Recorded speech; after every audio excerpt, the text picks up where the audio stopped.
news and just the decision to take the interim job. I guess, was this something that you thought would be a possibility at any point?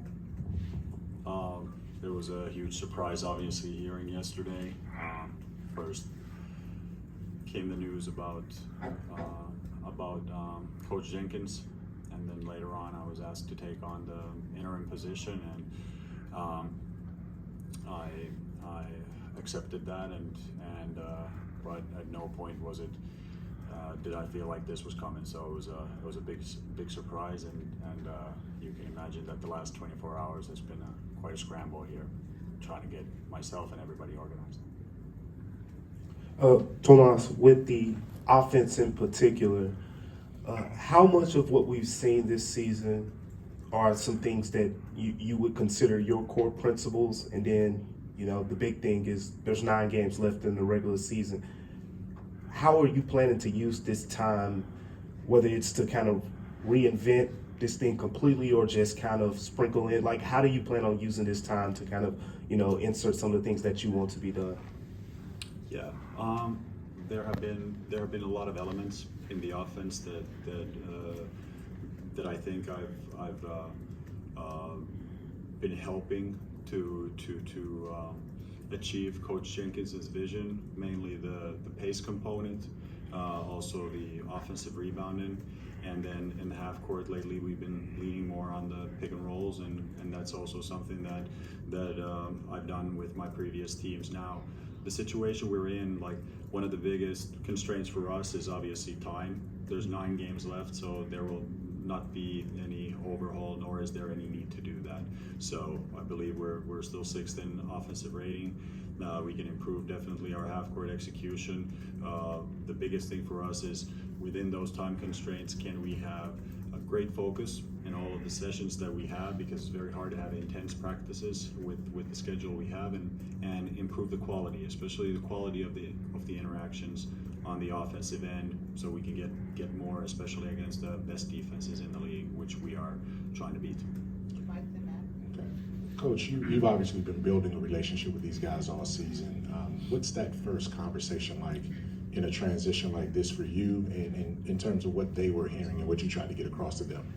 I reached out to a bunch of players already yesterday, because, like, I think every one of us there's the emotional component is very strong. Like, Coach Jenkins, Saint, Noah, great people, not only very important pieces to the organization, but also very good people who have been, for some of these guys, some of our players, like only coaches during their professional careers. So it's obviously the first thing you discuss is just the emotions and getting over that. And then the second part, it's like, there's a lot of you guys also here. There's clearly like noise now around the team, and that's something that can also be a destabilizing factor for the whole team. And we just talked about it, like, control the controllables.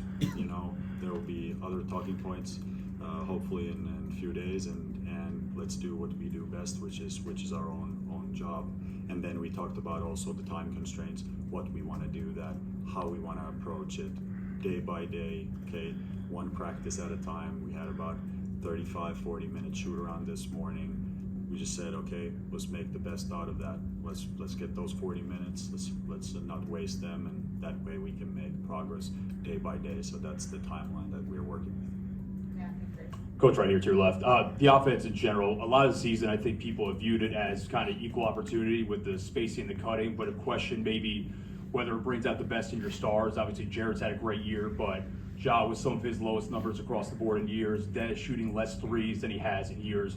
What is your general philosophy on creating good looks for the entire group, but also trying to maximize your star players and let them shine?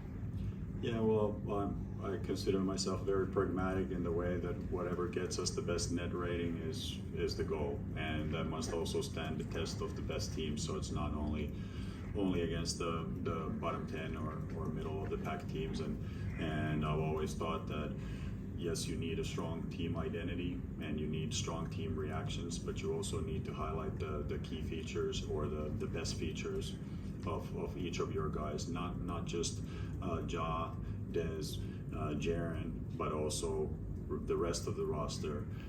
And I think we've actually done a pretty good job of this too. And now if we can add this dimension with the limited practice time, I think we can have a good combination. But like I said, there's not a lot of practice time. There's no big changes are coming. We're more looking at little tune-ups in certain situations, exactly to your point, to feature some of our key guys a little bit more.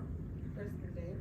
Yeah, I would say it's hard to change schemes and some of that stuff on the fly. As you said, easier to change minutes, lineups, rotations. Do you anticipate any changes, significant changes in those areas? And then additionally, do you want to be considered a candidate for the job on a full-time basis going into next season? Well, I'll answer the latter part first. So, like I said, my and the whole team's timeline is 1 day at a time. So that's how I'm thinking about this. Like, there's no reason to go into the future. And the second part, yes, the lineup design is one of the, I think, key components of, and substitution pattern is one of the key components of basketball these days, and these are all under consideration now. These have been staff-wide discussions up until all the way to this point, obviously with the head coach making the end decision then, but it's not just which lineups are playing together, but also like what is the style of play that we want to, is there flexibility within those lineups? Yeah, I would say that's it, and we have to respect the fact that we still want to play with a high pace, and that has its own demands. Dave and Terry. Hi, Tuomas. This is Dave McBennett with ESPN. I have two for you, if you don't mind. First, we were here about 4 months ago before the Grizzlies played the Lakers. You were bumped up to interim for the night. How prepared are you for this job now compared to, say, 4 or 5 months ago when you coached that game? Well, I know the rules a lot better now. They're obviously a lot different from FIBA and everything. Like, yeah, it's a joke, but also like all of that, like the basic stuff that comes with it. Also understanding our personnel better, understanding all the other players better. This comes with a very short preparation, obviously, for this. And being a head coach is a completely different job than being an assistant coach, and I have experience of that. But in this context, I feel a lot more prepared than I did back then, and it was also a very different role that I was stepping into, because I was replacing Coach Jenkins for one game, and we kept everything the same, and I was just a placeholder in that situation. So a little bit different circumstance. And secondly, do we know about John Morant's status for tonight? He will be a game time decision. Hey, Coach, I know you brought in for offense, but the perimeter defense and rebounding has been one of the big deficiencies for this team. How you plan to shore that up for the rest of the season and head into the playoffs? Well, it's the same process as with the offense. It's not really any different. You take a look at what we have, try to feature the strengths of our personnel and of our schemes, but we're not going to be making drastic changes on that end either.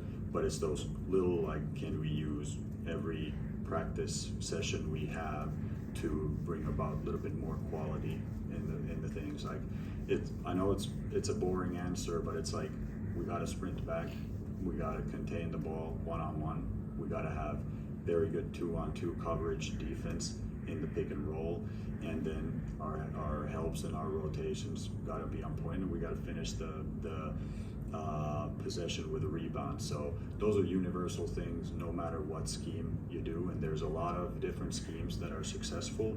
I like the one we have, and we're gonna use each game for the preparation, also to introduce maybe small tweaks here and there that we might feel are good, but overall, like, it comes more to the execution than the actual scheme. Last question, Jonathan. Tonight is obviously a really significant game in addition to everything that's going on. How have you kind of balanced everything over the last 24-ish hours with how you want to be a coach and then also preparing specifically for this game?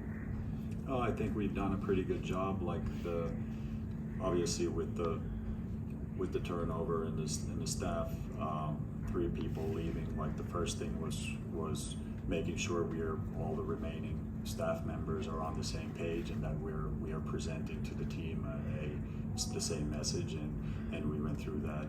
And then in the morning we started our preparation for Los Angeles while emphasizing our own conceptual stuff.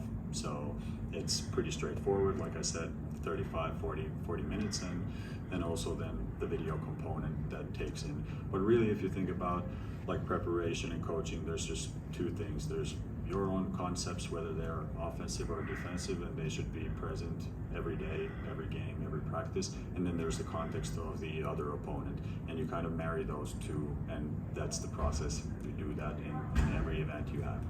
Thank you, Tuomas. Thanks, Coach. Thank you.